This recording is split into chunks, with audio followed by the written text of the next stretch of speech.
I'm here today with Steve Swatton, the President and CEO of CopperCorp Resources.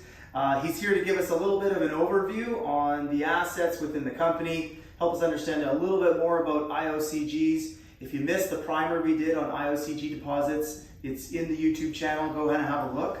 But today, let's talk global view and work our way down to what's happening on the ground in Tasmania.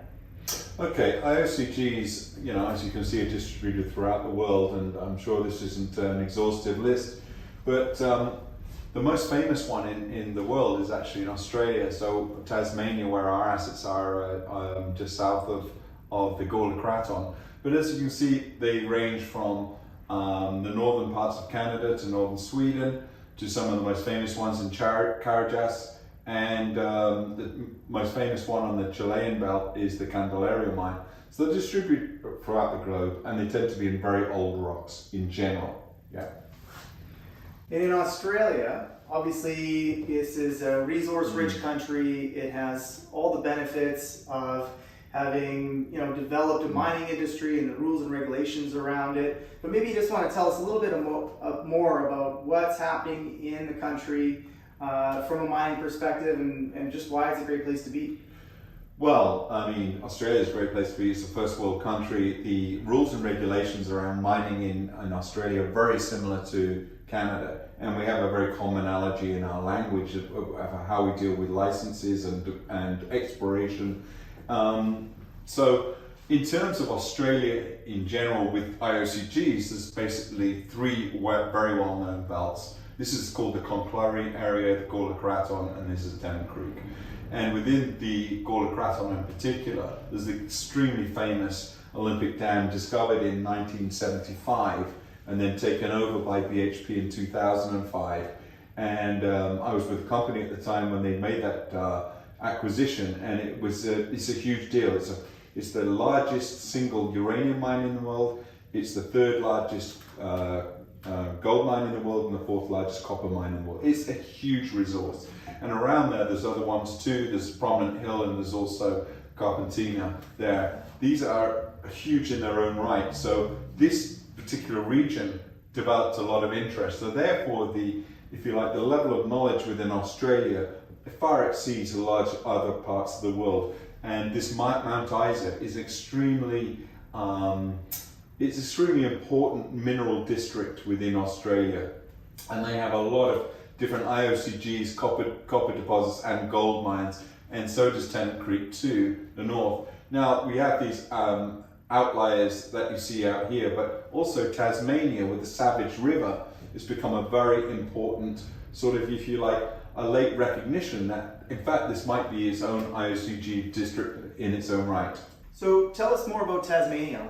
It's not a super well-known district and jurisdiction, but it seems to be a really great place to operate.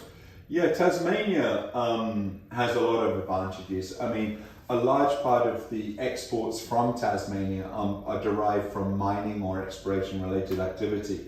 And it has 150 year, it says here, mining history, and that started with silver, and it's got tin. It's got literally near enough every type of asset that you can imagine in one area the size of Ireland. It's powered 100% by renewable energy. This is, in this day and age, it's an extremely positive aspect of being in Tasmania. I mentioned here about the exports. They do have exploration incentives. Because it's such an important thing, the government recognises it. So there are tax breaks for exploration companies like ourselves. Established mining jurisdiction with skilled workforce. Our local area that we work out of is called Zeehan, and in Zeehan it's mainly just for mining and supporting the mining industry, and that's where our office is. And local support, strong government. Yes, it is recognised as an important contributor to the wealth of Tasmania. Let's drill into northwest Tasmania, which is where CopperCorp is focused. We've got the land package highlighted here. Maybe you can just walk us through what's happening at a regional level for the company. Yeah, this is our main asset. It's the Alpine prospect within the Alpine project. And It's we did an IPO just on one of these licenses here, but now we've got 1,400 square kilometers of what's called the Arthur Metamorphic Complex, and it's a Cambrian age mobile belt. I won't go into the geology too much, but really what we're trying to do is we're trying to draw the analogies between what we see at Savage River, which is the iron-rich end of the IOCG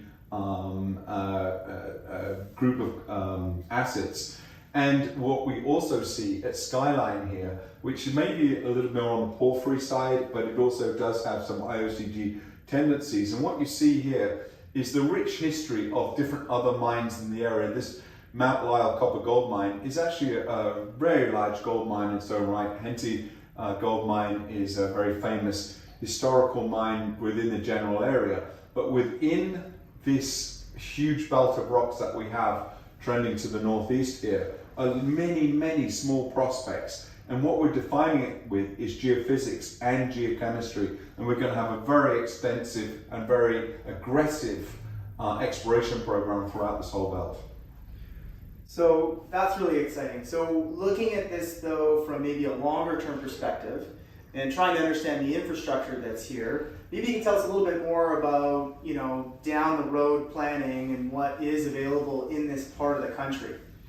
In terms of power or in terms of infrastructure? Infrastructure, maybe just while we have the map up. Yeah, well, we have the Avery Dam, which is near where we are at the moment. It's a hydro dam. We have a lot of wind generated turbine stations within the area. There are roads throughout, but then we have these spur roads that go into our various different properties.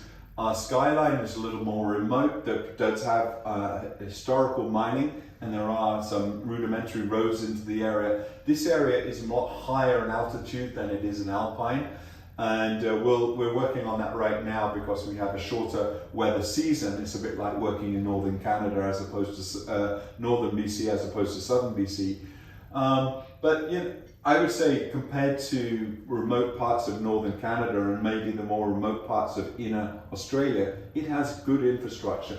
And the port up here is a major port for the whole of Tasmania.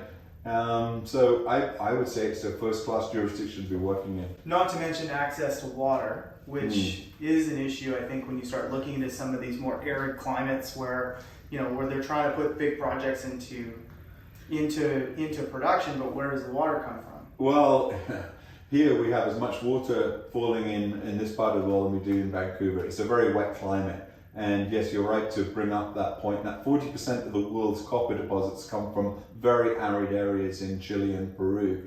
We don't suffer from that situation here. There's plenty of water to be doing whatever we need to do in this part of the world. Well, that was a great overview, Steve. Thanks very much for your time. No, thank you.